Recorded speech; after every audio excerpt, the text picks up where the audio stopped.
going on? There we go, that's good lighting right there. It was way too bright in here, and then it was way too dark. You know what, I don't know what to say. I already made this video, Holm versus Raquel Pennington.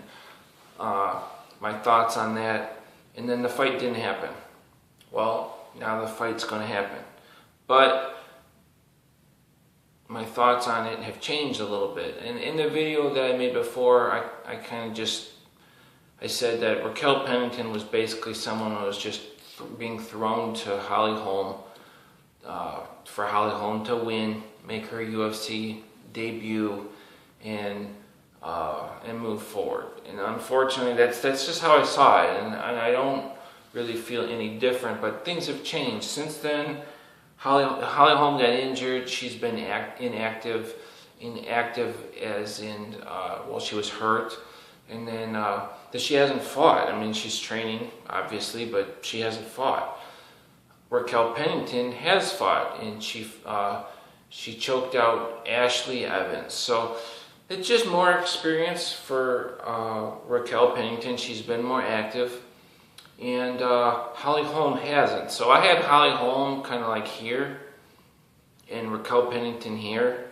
And since Holm's been inactive, it kind of dropped her down. And Raquel Pennington's been active. She fought and won, and she's moved up. Definitely closer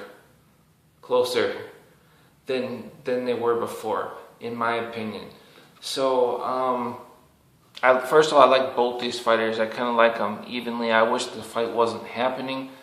I don't want to see Raquel Pennington lose because I like Raquel Pennington. I still think Holm is going to win, unfortunately.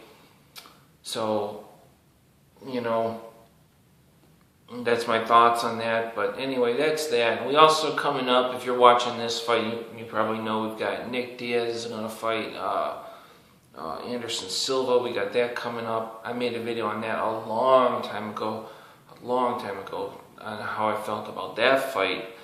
And now that it's happening, I mean, I'm more excited about it, but obviously I want to see Nick Diaz win. I don't want to see Nick Diaz lose 3 fights in a row, but basically I think these are just big payout fights for Nick, is all this is. But the thing is, if he wants big payout fights, you know, win. He needs to win so he can keep fighting. I mean, Nick Diaz is young. I mean, he could get these big payout fights for the next 5 years. If he wins some of them, you can't just lose them all, though. And when I mean big payout fights, is I mean, you know, before he was like on this huge win streak. It was 9 wins, but the loss before that was the Gomi fight, which wasn't a loss, and he had wins before that. So Nick Diaz was on a long fight, like 12, 13 fight win streak, something like that. You know, and he was like rising up, and he was in his prime, and then he just got suspended and then retired, and now he's back. And so, you know, which kind of stinks. We're not really seeing Nick Diaz in his prime, but I'd still want to see him fight. If he could just take a fight once in a while and just fight some random person for whatever reason.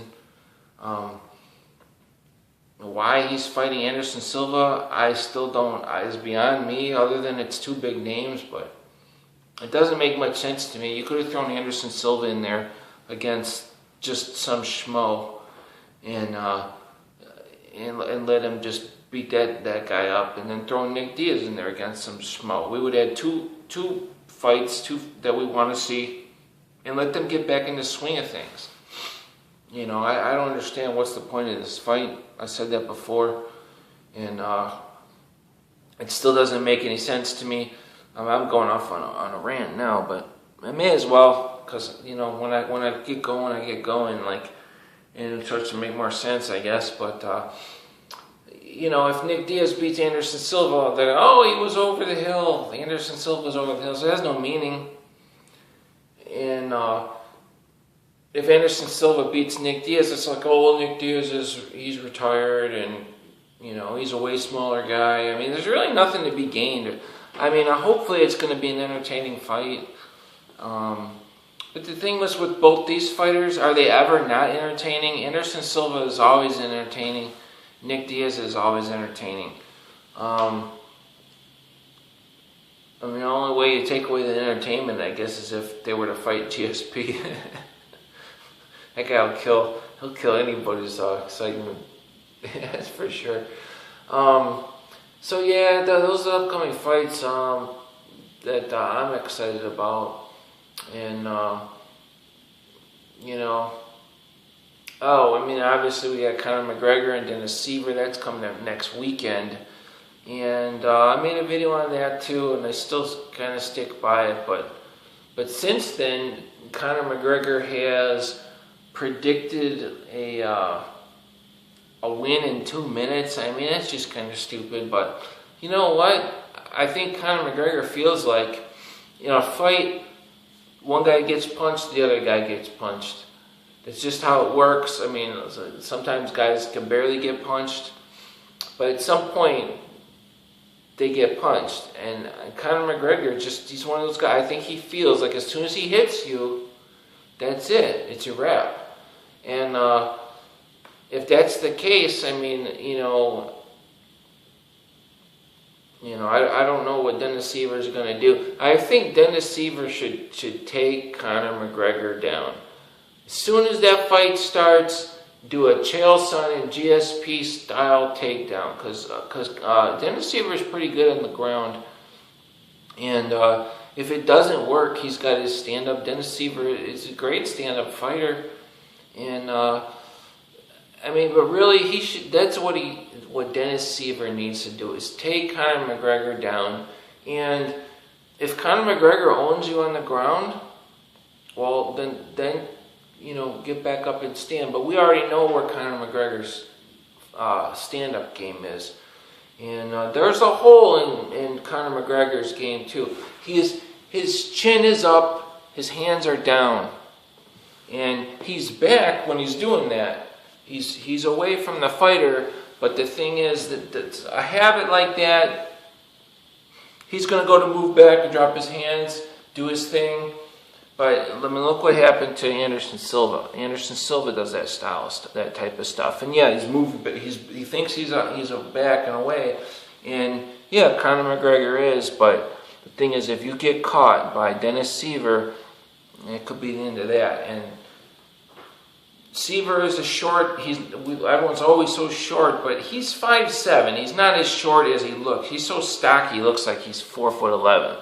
He's so, you know what I mean, because he's so stocky, but he's not that small of a guy, and he's got some really, really good striking.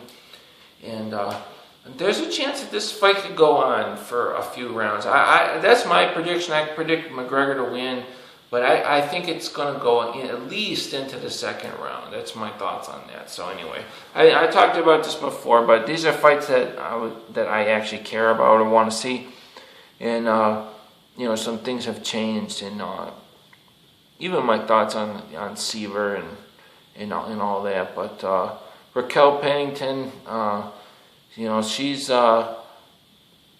I think she's getting better too. So she's moved up, and anyway, that's all that. So I'll catch you guys later.